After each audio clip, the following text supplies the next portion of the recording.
Hello, my name's David Cranton. For my senior project, I did a game night fundraiser with primarily board and card games with some bingo on the side, raising money to the Kyle Johnson Foundation, and my central question for this project was, what are the steps we're planning for, advertising for, and hosting a game night fundraiser?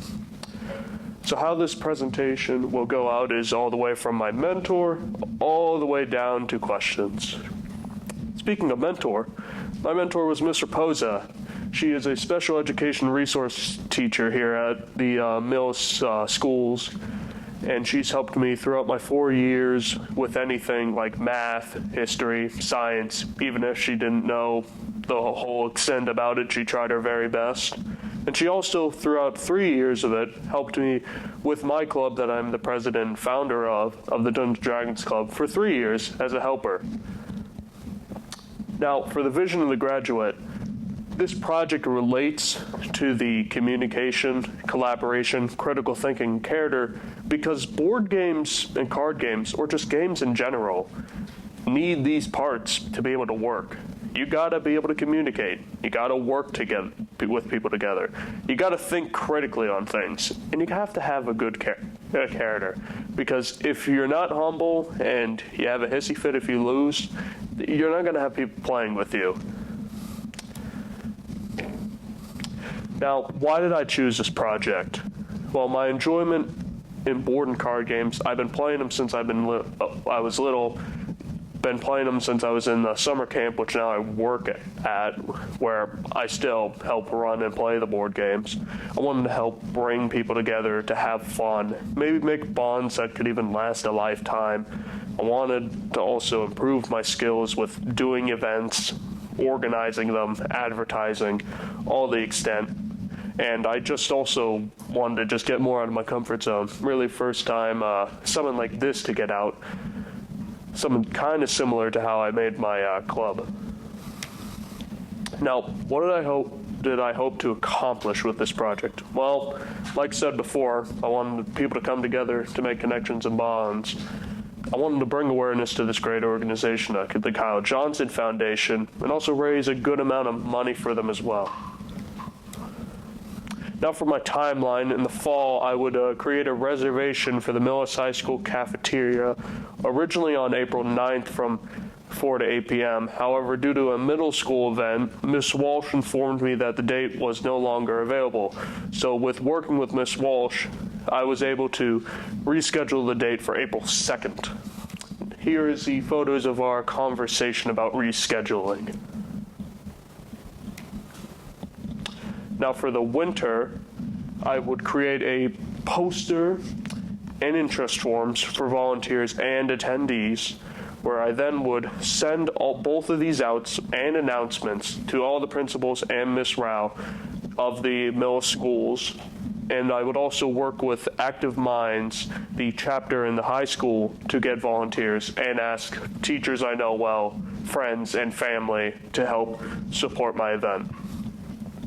Here is the photos of the interest forms for both the attendees and volunteers. And here is the email conversations with all the school principals and Miss Rao. Now for the spring, I would borrow board and card games from friends, family, teachers I know well, volunteers, and even my workplace. I would also get snacks and borrow a popcorn machine from a friend of ours. I would use my 3D printer that I have to make the board bingo prizes seen in the bottom right corner. I would then be able to run a successful game night event and donate all the money towards Kyle Cares, the other name for the Kyle Johnson Foundation. Now, for my research part of it, I first researched advertising for an event. You gotta know what it's about first, because it makes it a lot easier for advertising. If you don't know, it's gonna be a lot harder, but if you do, you can advertise way before the event even happens, getting more attention of people before the event occurs. Another way is advertising through social media like Facebook, Instagram, TikTok. It gives a wider spread. It can reach anyone, no matter if it's like out of town or not. But if you want to get more in-town people or people who don't use social medias, posters, handouts, and of course, word of mouth are pretty good as well with advertising. Now, planning for an event. You have to determine a specific goal. An example or a strategy I learned is 5 strategic goals of specific, measurable, achievable, relevant, and time-based. An example I thought of this was I wanted to raise $200 for the Kyle Johnson Foundation through a board and card game night fundraiser from April 2nd to 4 to 8 p.m. Another thing is recruiting volunteers, because it would be very hard for an event like this to just do it by yourself, managing everything. And also setting a time and date for the event, making it a lot easier as well for the previously stated advertising. Now, the benefits of playing games. They give mental and mindset benefits. They make the brain work harder, like usually more than it typically does, like chess, checkers, or more complicated games, but it can also relieve stress. It also requires social skills and communication to even make most of these games work. So teamwork and sharing ideas happens a lot in many of these board games. Now, I want to do a little bit more research on the Kyle Johnson Foundation. I had an idea of what it was, but I thought improving my knowledge would be very beneficial for telling people what this organization is about. Kyle Johnson was a 19-year-old who impacted anyone due to his goodness and humor. He volunteered at great events like the Special Olympics because he just loved helping everyone. And the purpose of this organization is to promote open and honest communication about mental health challenges in teens and young adults today. In today's society, and the goal of trying to bring the end to self-harm and suicide in teens and young adults. And for the last research, I did the connections and bonding tools of board and card games. They're collaborative and communicative. Most of all these games need that to work, and it could also just spark a conversation, making a good pal that could be a best friend.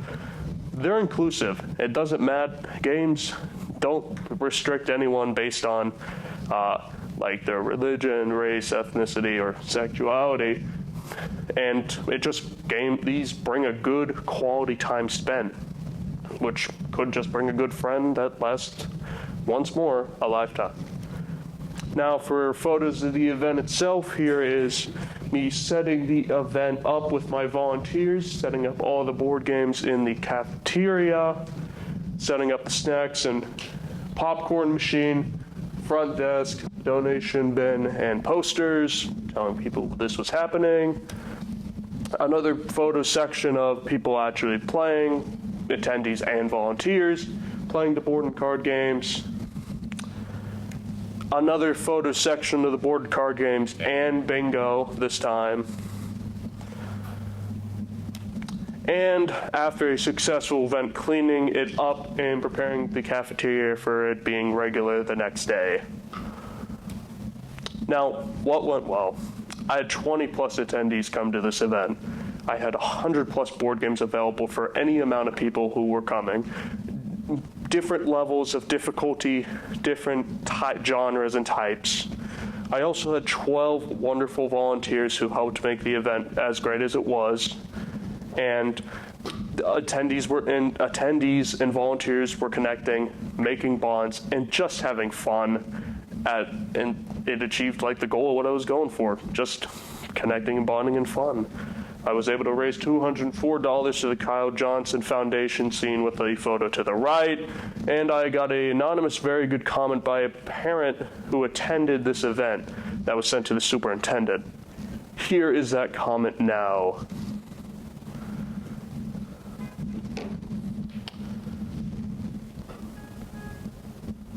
Now, what could have been different? I could have advertised in a few different ways. I advertised mostly inside of the school itself. I could have posted some posters outside of school, or used more of the social media factor instead of just a newsletter. And I also could have printed a bit more bingo prizes. For the amount of people who came to the event, The prizes I had were good, but if more people came, I would have ran out quicker. Sorry about that. Now, my advice for rising seniors, I would suggest time management and scheduling. It helps with the long run of this event. If you get stuff done beforehand and just have steps of what you're going to do, it just makes it a whole lot easier. Same with planning ahead. Also be prepared for unexpected changes. They can happen all the time. It happened to me. I had to reschedule my event. And also, try your best not to procrastinate. It just makes it more difficult when the time comes to actually do it. Now, I got a few people to thank. I got to thank my mentor, Mr. Posa, my teachers, Miss Hayden and Mr. Bigelow, with helping me with the project, Miss Walsh for helping me reschedule it, Miss Rao and all the middle school principals for helping put my posters, announcements, and forms in the newsletter, Miss Morrill for helping me get members of Active Minds to help volunteer for my event, and all my wonderful volunteers that I did have help me out. Now, thank you for listening, and any questions?